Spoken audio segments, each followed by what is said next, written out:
I told you that Perrin's quiet sacrifice in the Two Rivers just cracked open the door to 4 massive storylines that could reshape everything in Season 4 of the Wheel of Time? From secret trials and rising rebellions to forbidden channeling and a mysterious nobleman with a shadowy past. This isn't just the end of Perrin's arc. It's the beginning of something much bigger. Let's break down the hidden setups, shocking implications, and what they mean for the future of the Westlands and the pattern itself.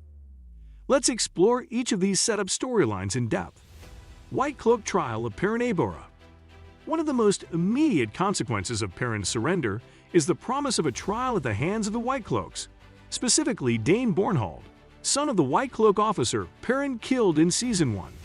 This is no ordinary confrontation. It is layered with emotion, grief, vengeance, and potentially redemption. Dane Bornhold is no longer just a name tied to a grudge. His arc is one of deep conflict, a man torn between the dogmatic hate instilled in him by the Whitecloaks and the moral ambiguity that surrounds Perrin's actions. This trial is poised to be less about guilt and innocence, and more about what justice means in a world unraveling under the weight of prophecy and chaos. The trial is also a powerful lens through which Perrin's identity as a Wolfbrother can be examined. To the Whitecloaks, Perrin is not just a killer, he's an unnatural being, a man with golden eyes who communes with beasts. But to the people of the Two Rivers, he is their savior, their lord. The trial could become a stage where these two perceptions clash violently, and the outcome could determine not only Perrin's fate, but the fragile relationship between the Two Rivers and the powerful religious military faction that stalks it. Will Perrin find a way to turn even this moment of captivity into a path toward understanding? Or will the Whitecloaks double down, igniting a war of ideology that could further fracture the Westlands? Alanna and the Two Rivers Channelers. Among the most quietly powerful transformations happening in the Wheel of Time Season 3 is the evolving arc of Alanna Mosvani and the Channelers she has begun to guide in the Two Rivers. What began as a secondary thread, Alanna's decision to stay behind and train the Cawthon twins and other emerging female channelers, has blossomed into one of the most emotionally resonant and potentially groundbreaking storylines in the series. Alanna, once known primarily as a Green Ajah warrior Aes Sedai loyal to the Tower's cause, has shifted into a mentor and surrogate mother figure, forging emotional bonds with these young women that transcend the cold, clinical training of the White Tower. Her near-death experience, the loss of her warder Ivan, and her decision not to return to the Tower have liberated her from the rigid structure of Aes Sedai politics, allowing her to become something the world desperately needs, a guide not of rules, but of heart. What makes this development so vital is that it represents a quiet revolution. These channelers from the Two Rivers are not Tower-trained. They are not molded by centuries-old doctrine or the biases that infect the Ajahs. They are raw, emotionally charged, powerful, and loyal to each other above all. Under Alanna's guidance, they are discovering their strength not through submission to authority, but through shared purpose and lived experience. The bond they formed during the battle for the Two Rivers was sealed in blood, loss, and fire. Their power isn't just magical, it's deeply human. They fight not for hierarchy or tradition, but for family, for home, and for each other. That distinction matters, especially in a world where the Aes Sedai are increasingly divided and threatened from within. As Season 4 unfolds, this new sisterhood could grow into a rival force, one that challenges the monopoly the White Tower holds over female channelers. If Alanna continues to foster this unconventional training, she could become the founder of an entirely new order, one shaped by choice, emotion, and rebellion rather than centuries of structure. The story of the Two Rivers Channelers is no longer just a subplot. It is a bold reimagining of what it means to be Aes Sedai. And as the world tilts further toward the last battle, it may be these young women, forged in a different kind of fire, who prove to be the ones the pattern truly needs. Faile's rise. Amid all the chaos, heroism, and bloodshed, one character's arc is preparing to spread its wings in a major way, Faile Bashir. Though she has already proven herself as a capable fighter, strategist, and partner to Perrin, Season 4 is poised to transform Faile from a strong supporting figure into a central character whose choices and leadership could ripple across the continent. Her Saldigan roots give her an advantage few others possess. She is a noble by blood, raised among warriors and commanders in one of the most hardened and politically astute cultures in the Westlands. That background, combined with her survival instincts and unshakable will, makes her a uniquely equipped player in the growing resistance against the Shadows spread. What makes Faile's arc particularly compelling going forward is the emotional weight she now carries. With Perrin imprisoned, the burden of leadership in the Two Rivers may fall directly on her shoulders. Unlike traditional fantasy tales, where the captured hero must be saved by armies or fate, Faile's story is shaping up to be a reversal of that expectation. She may not be the one waiting to be rescued. Instead, she could be the one doing the rescuing. Her actions, strategy, and courage could very well determine whether the fragile piece Perrin died to secure actually holds, or whether it crumbles under the weight of vengeful power plays and looming darkness. Additionally, Faile's journey has long been about stepping out of the shadow of her family name and becoming her own kind of leader. In Season 4, she has the opportunity to do just that, not only by rallying the people of the Two Rivers, but by showing the world that strength and resilience don't come from magic or prophecy alone. They come from choice, endurance, and love that refuses to yield.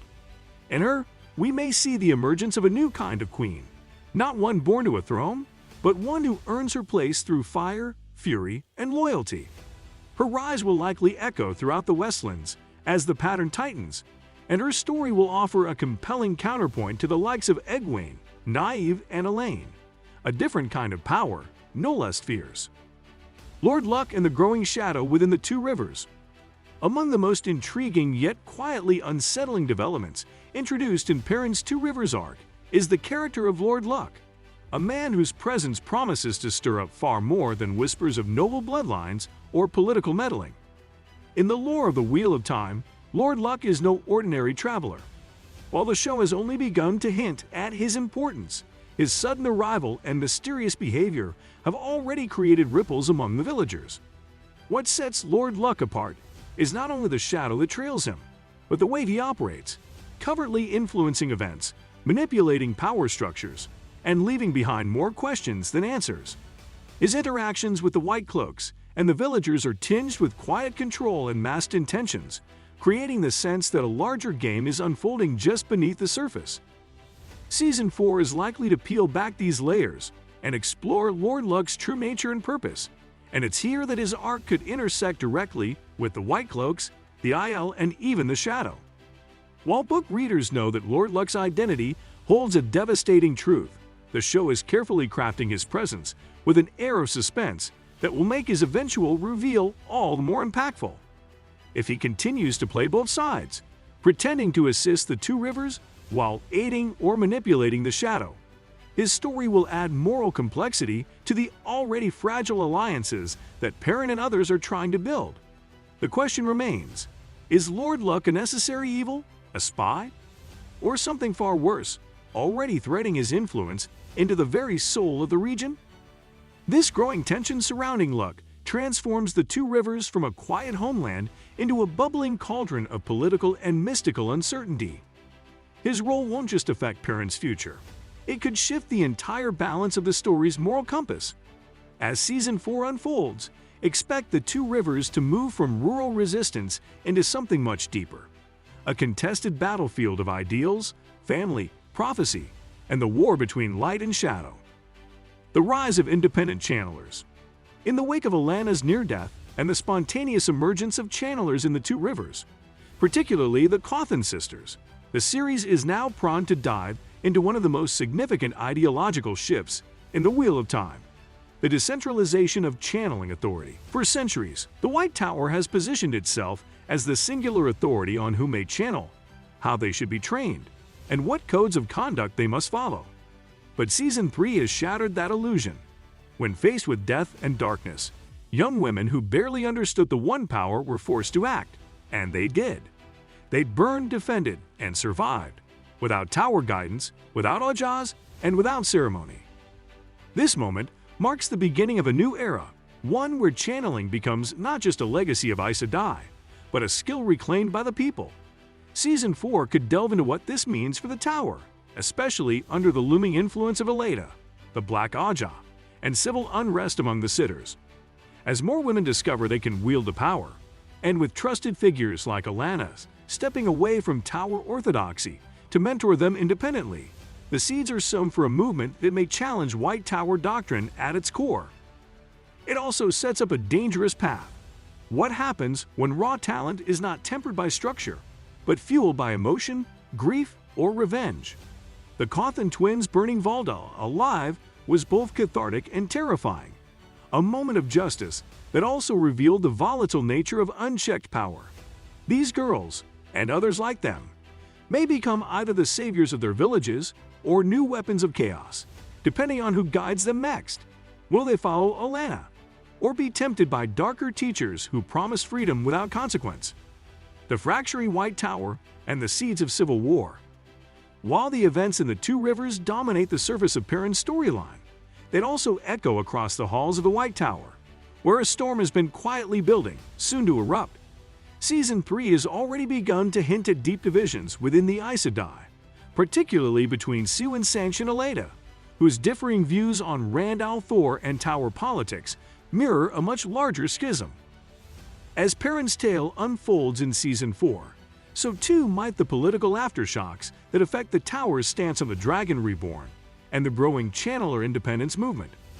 Siuan's authority is under siege, and her inability to control events outside the Tower, including rogue Aes Sedai like Alanna or rising talents like Nynaeve and Egwene, could be her undoing. Meanwhile, Alanna and those loyal to her vision of Aes Sedai supremacy may attempt to assert more aggressive control, not only over the Tower, but over the entire continent's magical and political affairs. What does this have to do with Perrin? Everything. Because as more channelers emerge from the Two Rivers, and as the White Tower reels from internal chaos, the fate of rural communities like his becomes a battleground for influence. The Tower may attempt to absorb these new powers, stamp them out, or manipulate them into pawns.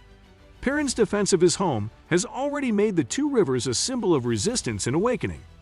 Season 4 could transform it into something far greater, a rallying point for rebellion against institutional magic, or the birthplace of a new order altogether. If Season 3 was about survival, then Season 4 will be about claiming identity and power before someone else does it for you. From one sacrifice, a tapestry unfolds. Perrin Aybara's decision to give himself over to the Whitecloaks may have been framed as a moment of silence and surrender, but in truth, it is the spark that ignites 4 sprawling narratives destined to reshape the world of the Wheel of Time. From the political upheaval of a Whitecloak trial, to the birth of new channeling legacies under Alanna, to the growing unease around Lord Luc's true motives, and finally to Faile's ascension into a central force of leadership and defiance. These threads will converge to form one of the most explosive seasons yet. Season 4 is not simply about preparing for the last battle. It is about the unraveling and reweaving of identities, loyalties, and power itself. As always, the wheel weaves as the wheel wills, but this time, it's weaving a storm.